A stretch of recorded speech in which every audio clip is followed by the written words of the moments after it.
Tara guys, ulam natin for today is pork broccoli. Kung may beef broccoli, meron ding pork broccoli. Yan guys, ating pork broccoli. Ito na yung broccoli. Lagayan na natin.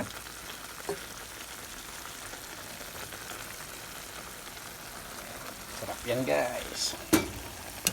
Healthy na. Masarap pa ang ating pork broccoli.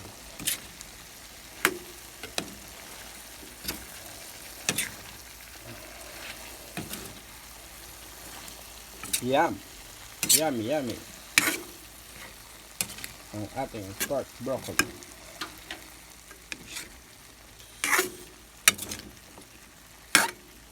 Healthy na. Masarap pa. Yan ang ating pork broccoli. Kung ang beef may broccoli, ang pork may broccoli din. Pork broccoli yan. Okay. Okay guys.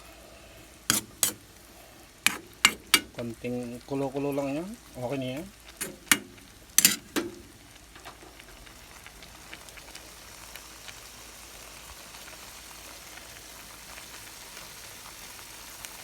Hindi naman kailangan overcook yan. Si broccoli yan. So guys, sarap yan. Kain na tayo. Thank you for watching.